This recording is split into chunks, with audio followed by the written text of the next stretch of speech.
Shalom semuanya, senang sekali bertemu dengan Anda kembali.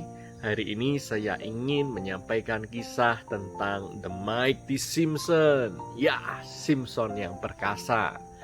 Nah, kita tahu di kitab Hakim-Hakim banyak hakim Tuhan dimunculkan di tengah bangsa Israel yang mengalami masalah.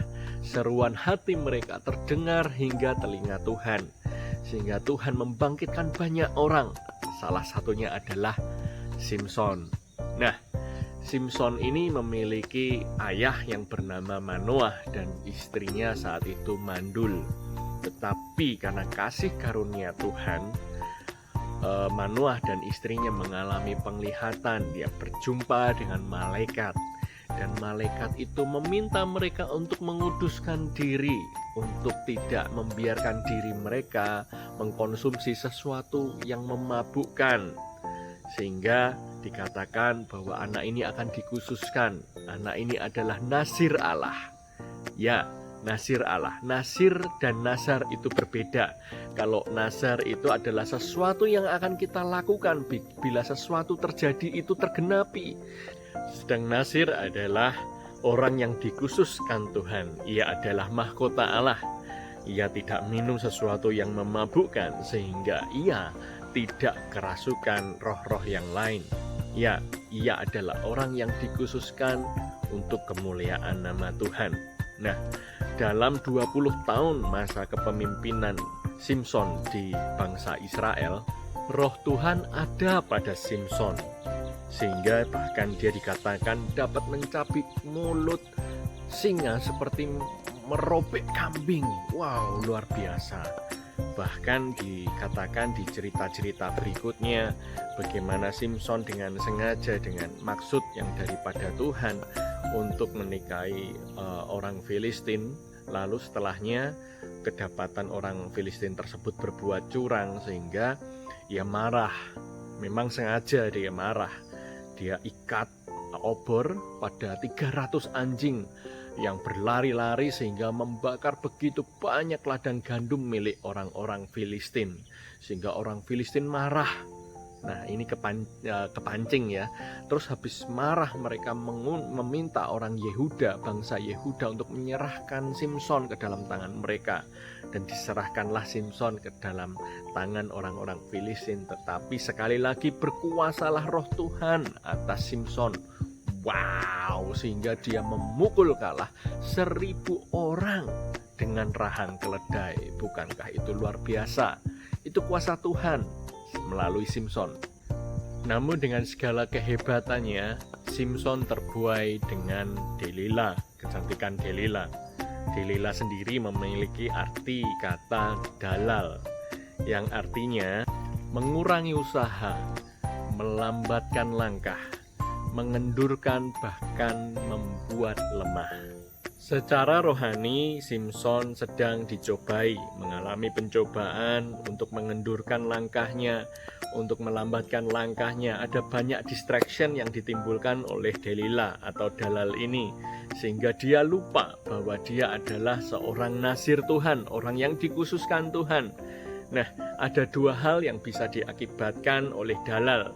Yang pertama adalah bagaimana Simpson kehilangan roh Tuhan. Ingatkah Anda tentang kisah kapal Titanic yang karam beberapa tahun yang lalu, beberapa puluh atau ratus tahun yang lalu? Nah, kapal Titanic ini dibuat begitu canggih pada masanya, begitu mewah, begitu besar, dan dijanjikan bahwa kapal ini adalah the best dari sisi security, dari sisi quality, dari sisi delivery, semuanya lengkap. Nah, kapal ini bisa menampung 2.200. Namun di tengah promo-promonya, saking sombongnya, mereka hanya mempersiapkan 20 sekoci penyelamat untuk 2.200. Bayangkan, bagaimana mungkin jika terjadi sesuatu, satu kapal sekoci ini harus menampung 100 orang. Itu jelas tidak mungkin. Nah, karena kesombongan mereka hanya siapkan 20 sekoci.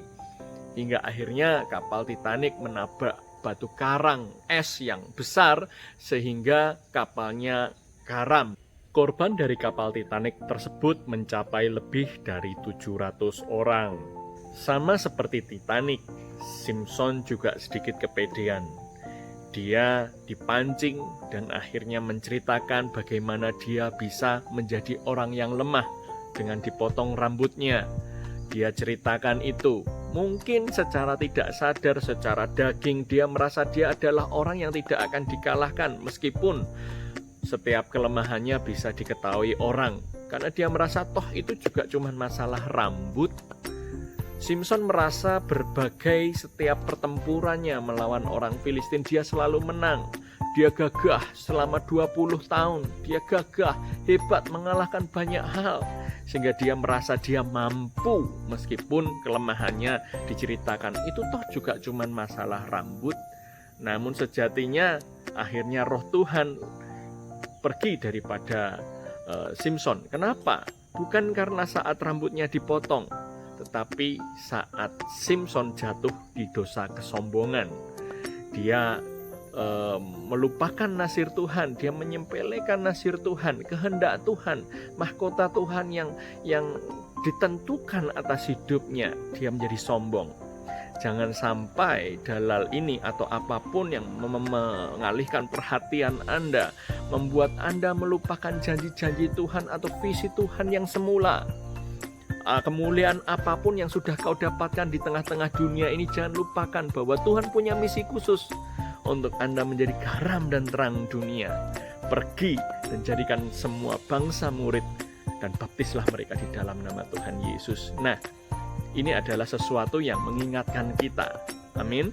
Saya harap ini memberkati. Dan yang kedua adalah saat dalal ini terjadi, maka Simpson hidup pada grade kedua. Bagaimana bisa grade kedua? Setelah dia kehilangan semuanya, kehilangan kekuatannya, Simpson akhirnya tertangkap. Dan akhirnya bahkan dikatakan dia tertangkap, dia diikat di sebuah dua pilar, di sebuah bangunan yang besar, dan menjadi olok-olok, bahan olok-olok orang-orang Filistin. Bahkan penglihatannya pun diambil ya, matanya dicongkel, sehingga dia menjadi bulan-bulanan. Dan di tengah penderitaannya itu, dia meminta pertobatan. Dia meminta pengampunan daripada Tuhan untuk sekali lagi memberikan dia kekuatan. Untuk sekali lagi, dia mati nggak apa-apa, tetapi dia mau mati secara terhormat. Dia mau membawa kemuliaan untuk yang terakhir kalinya untuk Tuhan. Sehingga roh Tuhan sejenak kembali lagi kepada dirinya dan dia merasakan kuasa Tuhan dan dia mencoba meruntuhkan pilar-pilar tersebut, menariknya begitu rupa sehingga orang-orang Filistin mulai cemas dan bingung. Bagaimana bisa? Kemarin dia lemah, kemarin dia bukankah kekuatannya sudah terambil daripadanya? Dan akhirnya pilar itu dirobohkannya sehingga bangunan itu menjadi runtuh. Seketika itu juga begitu banyak orang Filistin yang meninggal. Namun Simpson juga mengalami hal yang sama. Nah, jangan sampai kita hidup di grade kedua. Apa yang saya maksud dengan grade kedua? Seandainya seorang Simpson tetap melihat Tuhan di atas segalanya, rancangan Tuhan di atas segalanya, dan dia tidak terdistract apapun termasuk masalah dalal ini, dia tentunya menjadi hakim Tuhan yang sangat luar biasa, sangat istimewa. Ya, tetapi di akhir hidupnya juga memberikan pesan yang baik sebetulnya, bahwa bagaimanapun saat kita kembali kepada Tuhan, maka Tuhan juga akan kembali kepada kita. Tuhan sungguh setia. Namun seandainya jika kita atau Simpson terus steady, tentunya apa yang bisa dia lakukan sungguhlah luar biasa. Saya harap pesan ini sangat sederhana, sangat simpel, tapi saya harap ini memberkati Anda. Hati-hati dengan distraction yang mengalihkan perhatian Anda dari mata Tuhan. Ketahuilah bahwa rancangan Tuhan itu terhadap Anda itu besar sekali. Maka setialah pada proses. Kenalilah potensi-potensi yang Tuhan berikan pada diri Anda. Gali, ikuti langkah-langkah atau saran-saran yang diberikan oleh para pemimpin rohani Anda. Kelak Anda akan lihat bahwa Anda pun mampu menjadi Mike T. Simpson, Mike T. Joko, Mike T. Agus, Mighty Olive, Mighty Crystal, siapapun nama Anda, saya harap ini memberkati. Ketahuilah Anda pun adalah nasir-nasir Allah. Tuhan Yesus memberkati.